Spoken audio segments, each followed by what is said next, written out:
falsehood, you're faced with two options. You can accept it or you can reject it. The basis upon which we take one of these actions is a product of our critical thinking capabilities and a desire to know what is true instead of confirming our bias. A lie can travel halfway around the world while the truth is still putting on its shoes. On Brainstorm, we choose the hard truths over the comforting lies. Reason, compassion, skepticism. This is the Brainstorm Podcast.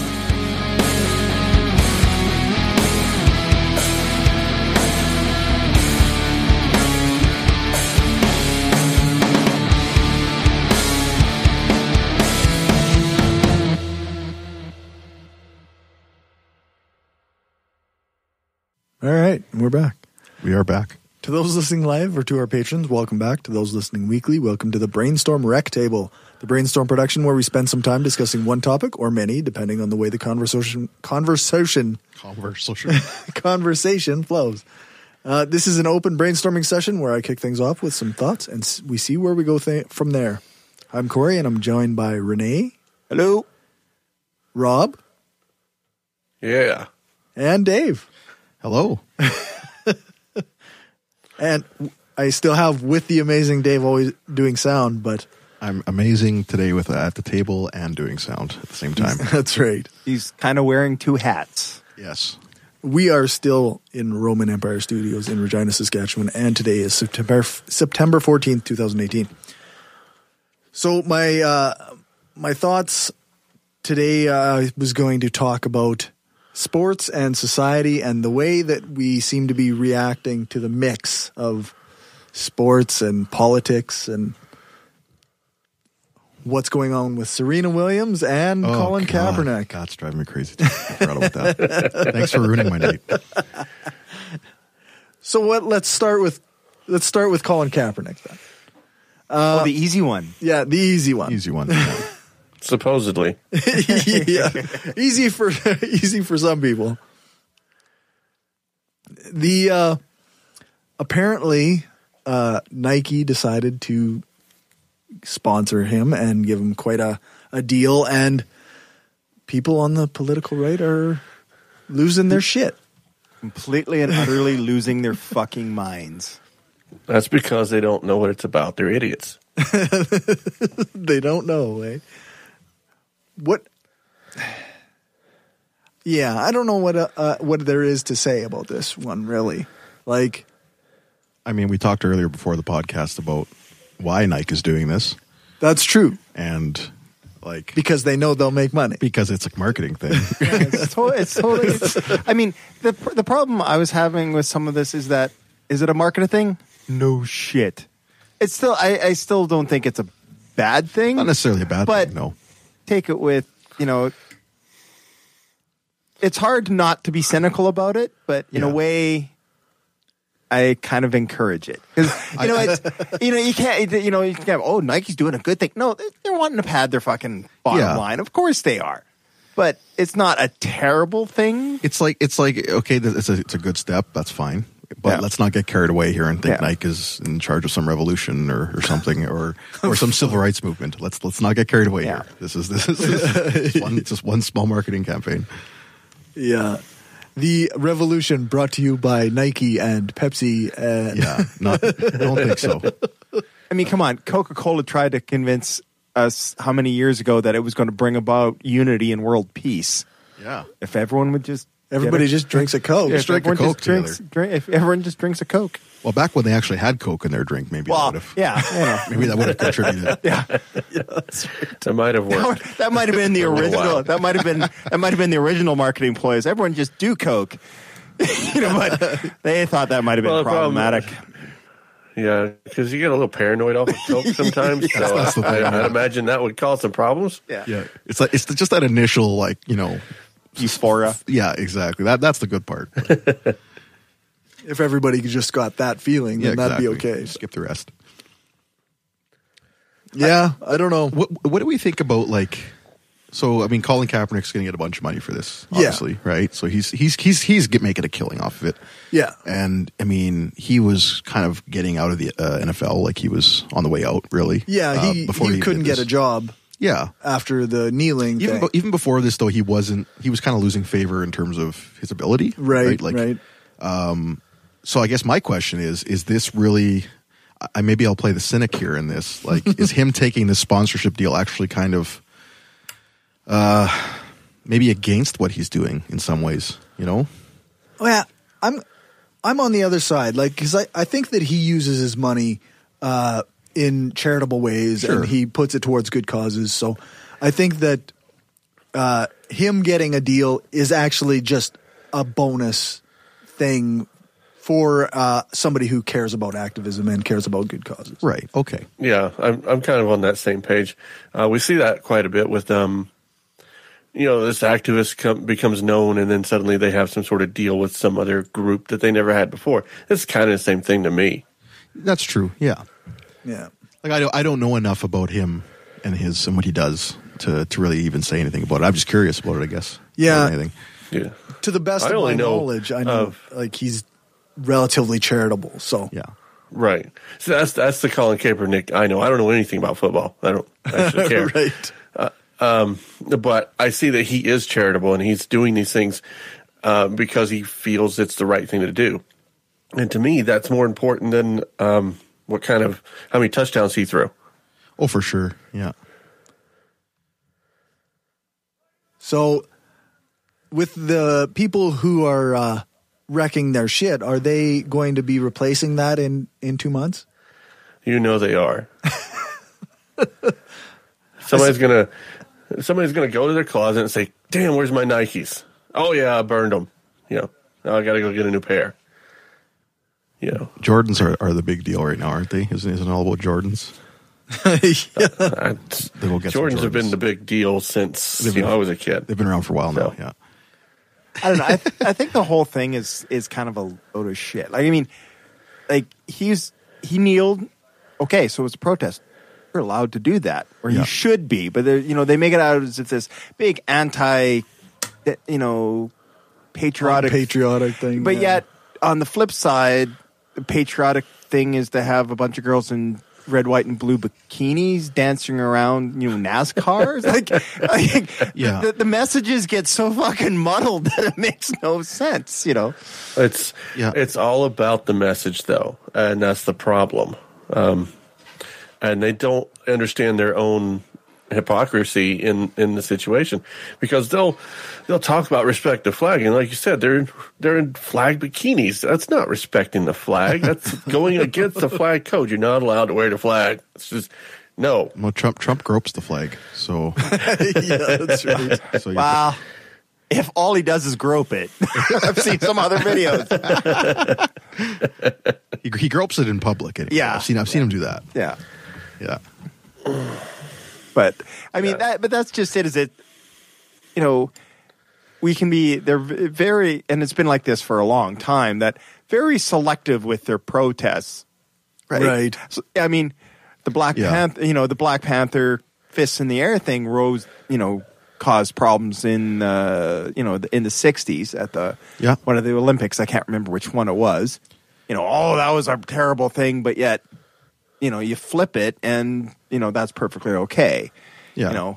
This is a country that not that long ago didn't even let black people play professional sports. Yeah. So that is true. There's a lot to protest there for sure. I mean, a lot of history of that in sports. Yeah, like who was I was listening to something, and it's like there are people alive right now who were engaged in the civil rights movement. Exactly. Yeah. Like this is not old ancient news. There's a meme going around about that. About how that was my grandma who right was on the bus or whatever. It's just This isn't 100, 200 years ago. We still have a member of Congress that marched with MLK. Right. Yeah. So yeah, I mean, it's still here.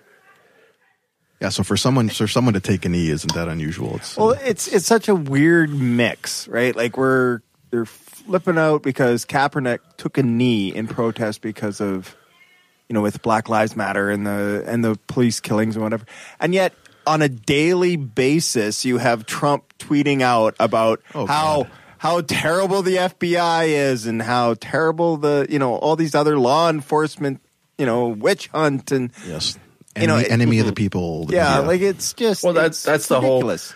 That's the whole hypocrisy of a Trump supporter. They don't understand how stupid they really are. They are the definition of a Dunning-Kruger effect. Right. Yeah, it's actually like that's also the same group of people who are like think that communities need more policing to prevent crime, and like they need like this increase in police presence, and that you should always respect blue lives. And then when it's the FBI and when it's Mueller investigating Trump, it's like, oh well, that's just the Democrats. Yeah. Like it is the wrong blue lives. Yeah, those are the wrong blue lives. Exactly. Yeah, those blue lives don't matter. Fuck that blue line. Yeah, shit. It's really weird. That's actually a really interesting dichotomy you just brought up. Like their national justice is like less important than some local police initiatives. Pretty much, yeah. Yeah. Having a president follow the law is not as important as making sure that the guy in the neighborhood next to yours is staying in line. Well, and there's the other contradiction, right? Like here he's protesting, but yet everyone's like, you gotta respect the flag that represents freedom, and the military that's over in those foreign lands killing all those people to bring them freedom. Like there's so many don't use your freedom to protest your freedom. Yeah, there's so many contradictions. Yeah, one of my best comments back on that is like, so these guys over there dying for freedom of your expression, but not his. Right. Yeah, that's right. Yeah, no, for real. Yeah. Yeah, it's very limited freedom. Yeah. I just think the worst part about it all is the president even chiming in. I think that part upsets me the most. I mean, he shouldn't be taking sides on something like that. I think. Yeah, but he has a thing against the NFL anyway because. Oh, for sure. He does. Because he got fucked over by the NFL. He did. 30 years ago. So. Or like when LeBron James. He can't let go of a grudge. No. Like LeBron James, criticized him or whatever, and then he's on there calling him a not smart person and crap. Like it's just so like why is a president chiming in on that kind of crap? Because he's a petty garbage person. Like how pointless is that? He's a complete narcissist, is what he is. For real. Yeah, it's just. But too dumb to actually spell narcissist. Definitely. Yeah, that's right. Hell, I don't even think he can say it. No. Yeah. What was that recently? Anonymous. Anonymous. I didn't see that, but I was listening to somebody talk about it, and they said he looked like he knew that he was saying it wrong. Yeah, but he couldn't make himself say it the right way. Sounded like he was having a stroke. Right. Yeah. It reminded me of remember in Finding Nemo? He asked him where he lived. And it was like an enemies.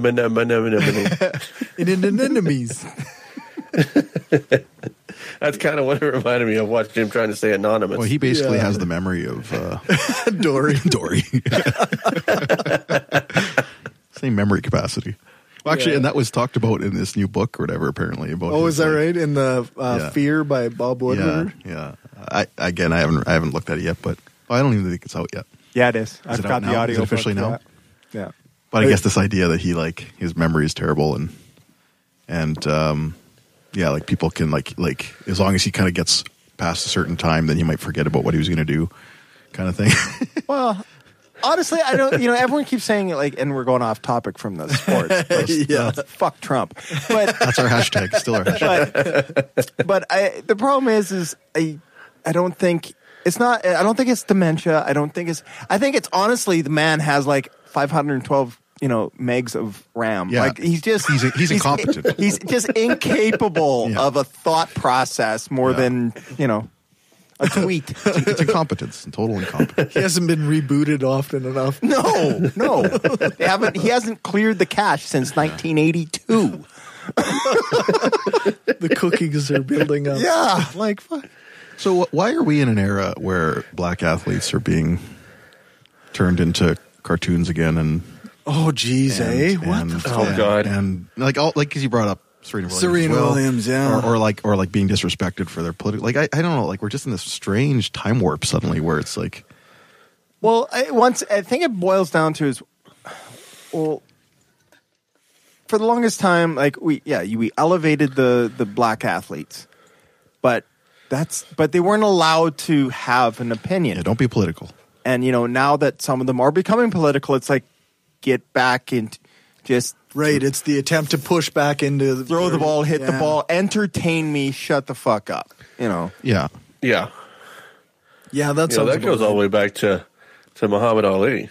Oh yeah, he was the best. Or even further back than that. I mean, but he was the first really huge figure to have a political statement and be black. Yeah, he was probably one of the first ones to really. I mean, I could easily be wrong. I'm not really up on my sports history, but he was probably one of the ones that were really, really vocal. Yeah. Yeah. Oh, he was incredibly vocal. Yeah. Yeah. Well, I think he was the first one that was allowed to be vocal. Let's put it that way. Oh, that's true. Yeah, that's part of it. Yeah. Yeah, that's quite likely. But sorry, go ahead. No, I was just thinking like I recently was listening to a show about the first black baseball player that everybody knows, Jackie Robinson, but wasn't actually the first black baseball player. Not the first in the league, or like they had their own league, right? They had like right. Yeah, but there was another one before Jackie Robinson. It could be, yeah, but didn't get the same publicity for some reason. Wasn't as talented, maybe, as Jackie Robinson. Maybe. I can't remember the name though. Damn it. Colin Kaepernick? No, just kidding. No. So, I mean, there has been a lot of back and forth on the whole Serena Williams thing, and I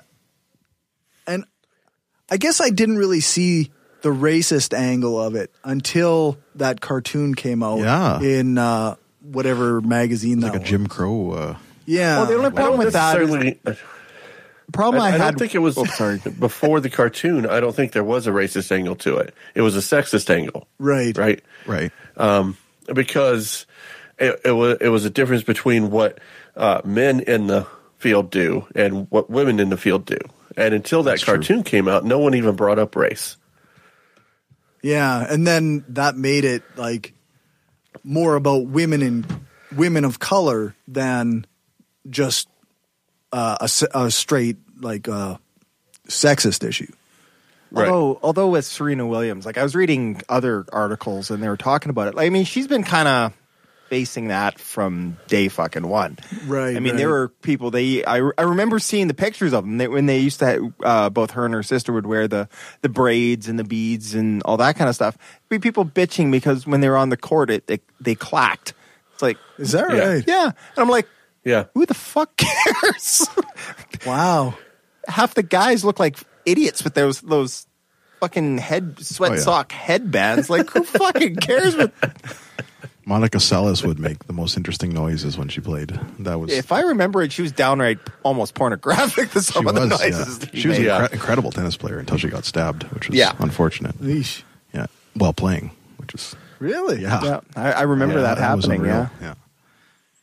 Somebody rushed out of the crowd. Holy shit! Stabbed her right during a game. I do not remember that. It's just the most bizarre moment. Like it was. It pretty much ruined her career.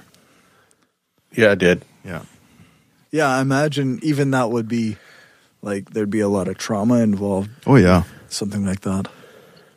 But I mean, with the Serena Williams thing, to try to bring it back from stabbing, but the thing is I was listening to podcast Vox Explained, and they were talking about it. And the weird thing is, technically speaking, everything that was done to her is in the rule book. It is allowed, right? And how it was kind of a slight miscommunication. How it started was because apparently her coach was coaching from the sidelines, which is not allowed, but she didn't see it. Okay. And so that's where the initial thing is, well, why the hell are you taking a point away? She didn't see it, but that's still allowed. Does anybody know why that's against the rules? And this is where it gets confusing. Is that normally it is allowed, just not in Grand Slam. This is bizarre. Explain to me anything that in tennis that makes fucking sense. I think every sport has That's true. Every sport has those like certain things that are kind of unsaid rules that are like there are things like that, right? True. Like I think in soccer there's like people will come and stand in front of the ball when you have a free kick, and they're not supposed to. They're not supposed to do and that. and they'll do that so to delay you. And Right. it's like technically against the rules, but then that like prevents you from kicking right away. So then they push you back. Like so, it's like people break the rules in sports all the time. Yeah, and that's the thing is even like taking like what was it giving her the point or taking away the one game or whatever, that was all in the rules. It's Yeah. just that it was weird that this umpire applied it. He applied it at that point. Yeah. That's where it gets questionable because other people, it never happened to them. And the other thing, I can't remember whether it was in the podcast or something else I read, but I mean, John McEnroe was notorious as a complete and utter grade A prick. It was entertaining, that's for sure. Oh, yeah. But some of those rules came into play because of McEnroe. Oh, is that right? They weren't part of the deal before? Yeah, but because he was such a dick, that's why they brought in some of those rules. But it's still never really been applied. And then suddenly to apply it to Serena, that's why it suddenly became, what the hell? Like, right. I mean, that's just it. It's like anything, so she broke her racket. Whatever. Guys do it all the time. You're not supposed to. There is rules against it. But they made a big deal because it was Serena Williams. You know, I mean, and the sad thing is apparently that she overshadowed, this whole thing overshadowed this other girl that played against her. And Serena Williams in an interview said, no, you know, you should give her all the credit in the world. She was amazing. She beat me fair and square. Right. Like that. It was just this other stuff. And that might have been even part of it. She was being frustrated because here's this girl, you know, way younger than her, just taking her to the mat. Right. You know, and the frustration boils over. So what? It happens all the time. It's just that it was just weird that this umpire applied these rules so stringent with her. You know. Yeah. Yeah. Yeah, I don't know. Yeah, no one. I think it goes back to selective outrage again. Yeah. Yeah. Oh, definitely. Yeah. There are lots of examples of that with women versus men for sure. Yeah. That's right. Yeah. You're a slut, but you're a hero. Yeah. I mean, she even got shit for, what was it? Her cat suit she was wearing. Yeah, she wanted to wear. She had like a tutu before or something, didn't she? Or No, what Yeah. it was apparently she was wearing like a full onesie, which was like this full body thing, which is basically it was a compression suit because she was having blood clot issues. Yeah. Right. And those were against the rules. You had to wear a skirt. Well, why? I hate that part of tennis. Why? Yeah, I don't understand Why? Yeah, I never understood that. that. Just wear whatever you're comfortable Why in. do they have to wear skirts? Shorts are way better for tennis. Yeah. Yeah, it doesn't make any sense at all. Yeah, I mean, it doesn't. other than tennis and golf are the two whitest sports ever. And because it's the whitest sport, they have the dumbest fucking rules. Yeah. I think you're forgetting croquet and lacrosse. Well, lacrosse isn't really a white sport. Yeah, it's First Nations. Yeah. True. But That is true. croquet is fucking ridiculous. Yeah. Croquet is fucking ridiculous. Nobody even knows what that is anymore. Yeah. Yeah. I mean, the only other one I can think Just of us is old like, guys. Yeah, just us old guys. cricket is like incomprehensibly British. Yeah. Did you watch the Vox Explained on Yeah, that I one? did. Oh Yeah. my God, that's so convoluted. I could not follow. I think hockey's the whitest sport we have. Yeah. How many brown people are in hockey? You can probably count them on like two hands. Well, my instinct is to say there's more than one. Definitely more That's than how one. white it is. There's more than one. I dare you to name more than PK Subban, though. My instinct wasn't more than 10. It was more than one. But other than they don't have quite the same ridiculous rules of uniforms. I mean, they all have uniforms, but it's not like you have to wear the tutu. They just have hyper masculinity rules. That's true. Yeah. Where That's true. you should fight each other for some reason, and it's part of the game. For some and reason. somehow that doesn't get you ejected. Yeah, you should be a man and take every blow you get and get up and. Even though it's just literally just two idiots wailing on each other. There's like no skill, no talent, no nothing. Just two idiots. Yeah, it's so much a part of the game that Nintendo put it into their ice hockey game. That was hilarious. Part of the you get to win because you had more fights. The original ice hocky, like they'd all pile up and it'd bounce out and stuff. It was hilarious. Just pound the buttons. And just, That's right. Yeah, and it's so ridiculous because I do Krav Maga and I get people looking at me like I'm fucking insane, and yet they all cheer hockey fights. Oh yeah, That's right. Yeah, at least Krav Maga, that's the point of the sport. It's it's combat of some sort. And it's way more controlled. It's way more controlled, yeah. Ironically, yes. Yeah.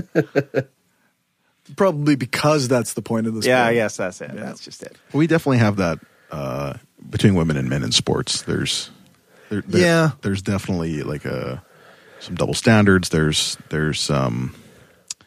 even just the importance put on it is different and things like that. So they treat them both differently. Didn't we talk about a few years ago something about like women tennis players were actually getting paid far less than men tennis players, even though the ratings were much higher? Yeah. So I think there was something like that. Yeah, the prize money was less or something. There was something I read about that because Serena Williams brought that up too. Oh, is that right? Yeah. Like, I mean, she's been kind of a fly in the ointment for a while for tennis. Women's tennis has always been far more interesting too. Like even though you have top players, like there is some moving around of that. Where I find in men's tennis, there's always like two or three, and that's just and that's it. Like there was a while there where it was like I can't remember what their names are anymore, but there was like two people at the top always in every final, and it was just like, okay, so why are we watching? Right? Why is this interesting? But I just remember the other one was there was an example. I think it was during the Australian Open a couple of years ago. It was really bizarre where some sports reporter was talking to one of the women's players and asked her to spin around. Yeah. Do basically a pirouette. I'm just like, why? Why? I remember that. That's really weird. That's that is fucking weird. Why?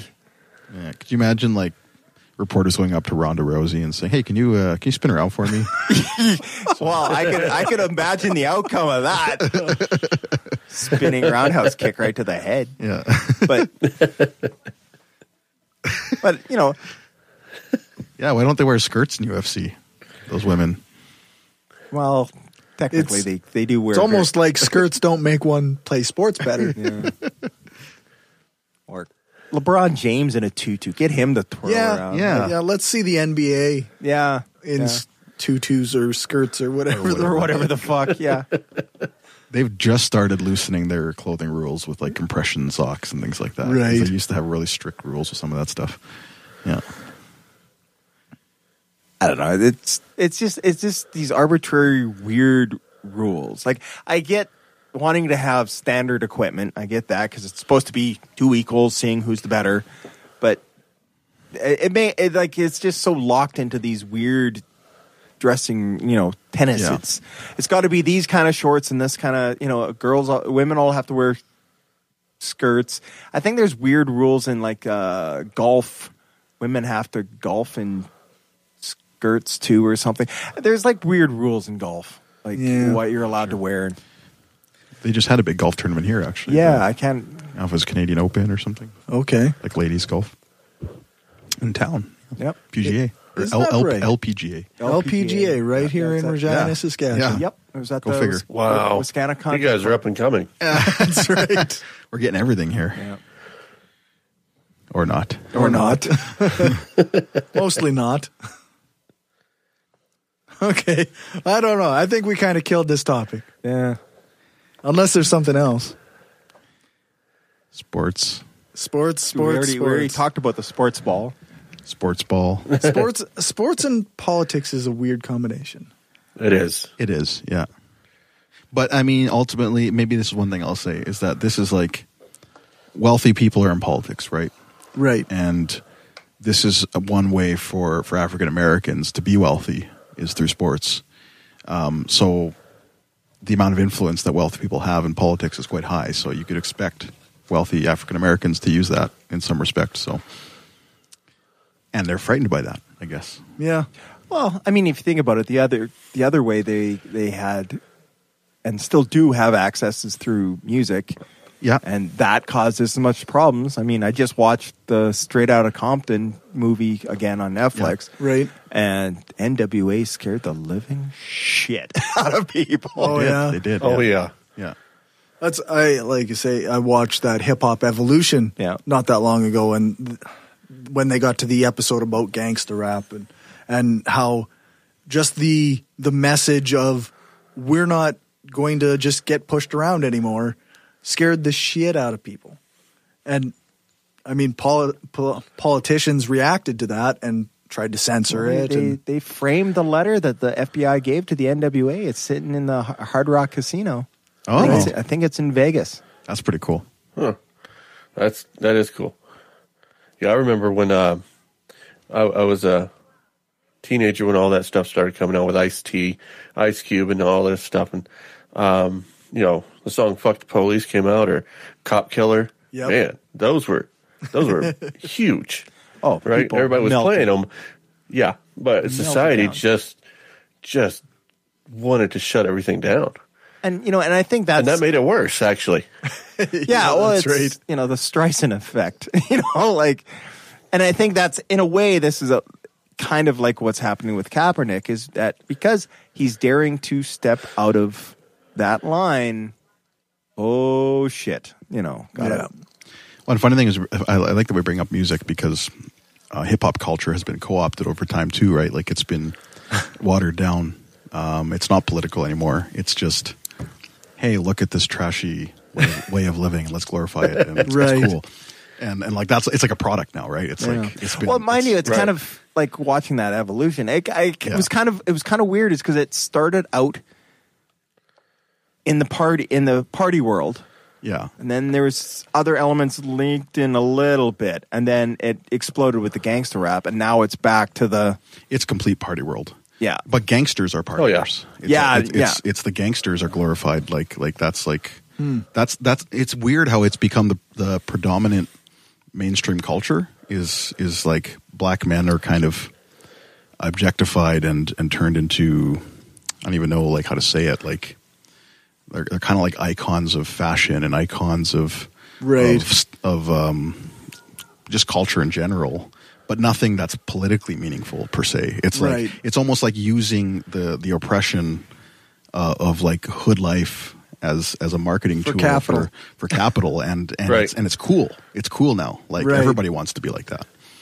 Like they own the zeitgeist of music culture right now. But in a very like exploited way. It's really strange. Very Then again, you look at it, like even in the NBA, how many? I mean, I used to make the bad joke a long time ago, where it's how many more thugs are there in? Is there more thugs in the NBA or the NFL? Good question. Yeah. And that's like that's almost like part of the marketing tool for Yeah, it's really weird. Like I've seen some really interesting analysis about. I wish I could remember them, but about rap culture now, where it's at, and what it means, and it would be interesting to learn more about, and almost how detrimental it is to African Americans in general, right? And like just their perception of who they are, right, within American society, right? So, oh yeah, absolutely, the rap scene of the mid '90s through the 2000s completely changed the stereotype of Black Americans. Oh yeah, eh? I mean, I growing up in America, I grew up a little bit before the rap scene, so there was the stereotype that was still left over from the 70s, right? But then suddenly it just changed to this entire new gangster thug thing as compared to, like the 70s, it was more like the pimp. Yeah, I was going to say your stereotype, the right? Yeah. And it completely changed the entire, I don't want to say it changed the demographic, but it changed the way we viewed the demographics. Definitely. Does it? I don't want to sound like a conspiracy nut, but does it seem like maybe corporations or people in power would take an image and market it with an intent to try and influence a culture and the way that people are perceived? I don't think so. I think the way and it's kind of weird, is because if you look at it, like the hip hop scene, like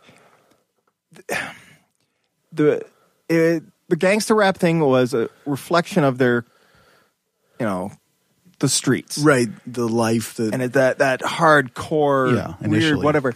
But the weird part about it was, once it started to break, it really got sold and to the suburbs, right? Right. And it's kind of even NWA. Yeah, and it's kind of weird. And it was the same kind of thing with the it's like the heavy metal, hair metal explosion of the 80s. It's all this rebellion, and there's guys in tattoos and Motley Crue and all that. It was kind of a rebellion, but once again it got marketed and exploded in the suburbs. That's why it got so big. It's kind of a weird thing, is because the corporations, they're not thinking that far ahead. They're just following money. They're just following the money. Marketization of rebellion is enough. Yeah, they don't give a shit. They're not thinking, oh, how can we manipulate the society for the next generation, and then we can manipulate. No, it's like, oh fuck, that's selling there. We will need more of that. Keep selling that. Keep selling that. Keep selling that. Keep selling that. The culture just shifts and follows it. Oh, that's not selling anymore. What's the next thing that we can market and sell? Yeah. Yeah, music is the epitome of that concept, because if you follow anything about musical history, that's exactly how it's gone. If you go, so you had the hard rock of the 60s and the early 70s, which turned into disco and punk later on, right? And those turned into dance and metal. And this evolution of music just plays with a societal shift. Yeah, they kind of almost like feed each other in some ways too, right? Like, it's interesting. And try to bring it all the way back. It's the same thing as with it's all marketed very cynically. It's just like it's like Nike, right? Like we were saying earlier about Nike. Like they're not going. They're not activists. They're not like we must. This is a good social stance. We must. No, it's civil rights is our focus. Yeah, we've taken this to the focus groups, and they like this, and they like this. Our statistical analysis. Right, yeah. They didn't just do one focus group. They did a series of... And the people who buy their shoes specifically. Yeah, probably, that's right. So, let's cater to them. It's almost like the way Trump does his politics. It's like, what does my base want? Okay, that's what I'm going to say. Yeah. Build a wall. I'm thinking Nike put a lot more thought into it. Well, a lot more thought. Sorry. Trump didn't put thought into that. Yeah, it was the people around him who did, but, yeah, same kind of marketing strategy. Yeah. Just pander to your base. Yeah. Yeah. That's everybody's marketing strategy all the time. Basically. It's true. Pander to the base. Yeah. Ugh. I guess, Shit. All right. Anything, Dad? No, I think we got some good discussion with that. Yeah, I think we beat that one down. We killed it dead. Yeah. All right. With that, we'll close. We didn't even have to talk about the Fox News article you had linked in there. No, thank goodness. Thank you. Fake news. So we'll close the Rectable. I will post all my links for our discussion in our show notes. If you like what we're doing and want to help us keep the lights on, go become a patron at patreon.com/brainstorm podcast. You can hear the bonus half hour that we record every episode and get a shout out when you support the show. Become a patron for just $1 an episode at patreon.com/brainstorm podcast. Or you can support the show by ordering a t-shirt, mug or other gear from our store at caffeepress.ca/brainstorm podcast gear. If you can't afford to become a patron or buy gear, then why not give us a rating or write a review on iTunes or Stitcher? Every rating makes it easier for people to find us. Thanks for your support. Hey everybody, we're the Utah Outcasts, and we want you to listen to our show.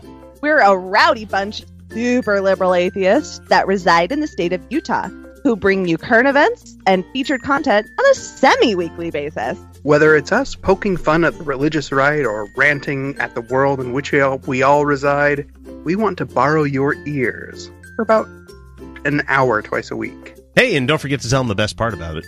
Oh yeah! The show's free for all. It is indeed, so if you like free, we're available through iTunes, Overcast, iHeartRadio, Stitcher, Spreaker, Google Play, Patreon, and even in full HD video via YouTube. Give us a listen.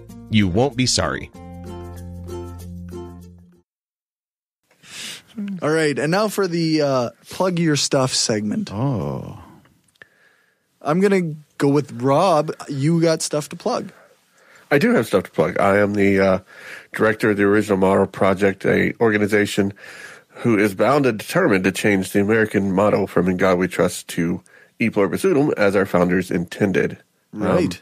You can find all our stuff at originalmotto.us. And I'm just happy in there hitting the streets with that message. So cool. I will definitely add a link to that in our show notes. Cool. Dave, do you have a thing to plug? You know, there's so much going on in my life. I'm like... It's hard to pick one thing. I'm grasping to think what I should plug. I know there's... I don't know when it's happening, but one of the films I scored is screening in London. That's cool. Next month, I think, or something. I'm like, I don't know when things are happening because there's too much. Right. But, that's called From Up North. It's a short film about a residential school survivor and kind of his story. Actually, From Up North? From Up North, yeah. Okay. It's actually interesting little. It's short, but it's like basically there was a whole interview process with the residential school survivors, and so people like collected stories basically. Wow. And so this First Nations friend of mine, she's a filmmaker as well, and she was like adopted into a white family, so has a very different childhood experience than some of her colleagues, right? Right. And so she was one of these, I think they call them truth keepers, or I don't know, I can't remember what they called them. But anyway, she interviewed people who were in residential school. So we had an elder come in, and Noel Starblanket is his name, and she interviewed him, and it was really interesting. Yeah. Cool. So a good 2 hours of interviewing, but very short film. I will... I will look that up, and I will try and find some information to post in the show notes. Yeah, for sure. Because like I say, it's screening in London. It's screened lots of places already. Right. But, it probably will continue to screen at various festivals. Very cool. So, Rene, you got anything going on? No, of course not. Okay. Brainstorm has a newsletter now. Oh. I will be sending out a weekly newsletter. You can sign up by going to our website and clicking on the sign up click thing button. It's called a button. Up in the right-hand corner of your screen.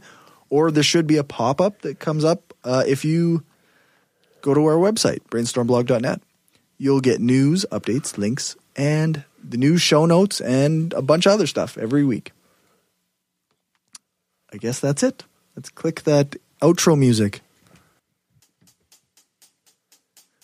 For all the other things, you can check out the show notes at thebrainstormpodcast.com and our website, brainstormblog.net. Thanks to our financial supporters, Kayla, Janet, Kim, Stephanie, Zach, the Utah Outcasts, Bassett, Will, Aaron, Daryl, Destin Sucks, Bob Glenn, Destin doesn't suck that much, Magnus, several species of small furry animals gathered together in a cave, Positively Skeptical, Rob, Keith, the Podong Polymath, and Larry. If you want to join them and help the show grow, then you can do that at patreon.com/brainstormpodcast. Or you can go and buy some stuff at tpublic.com/stores/brainstorm-podcast-gear. You can join us every 2 weeks on brainstormradio.net. Our next live show is on September 28th, and our guest will be Baba Brinkman, science rapper. Thanks again to Richard for joining us. You can find more of his stuff at Facebook.com/The Earthbound Parent, or I think he said Eurasia.com. I don't remember. I'm just going to Google his name. I'm also going to Google his name, and I recommend you do it as well. So make sure to check that out. And also remember, I'm offering a free copy of his book, The Earthbound Parent, to the first listener to get in touch with me. Thanks, Rob, for joining us. Oh, it was a pleasure.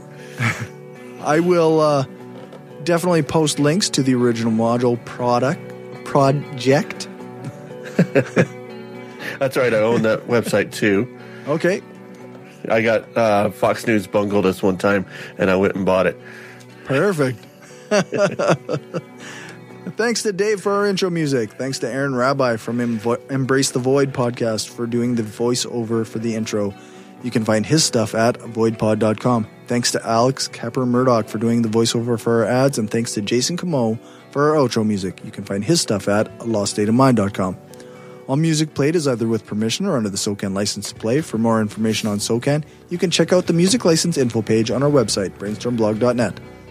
Remember to give us a rating, a thumbs up, or a fave on your podcatcher of choice. Join our Facebook group, like our page, follow us on Twitter, share the show, and spread the word. Seriously, share, like, comment on Facebook or Twitter. Reply, retweet, and all of that stuff. Increased engagement means more people see the stuff. Thanks for listening, and remember, the truth matters.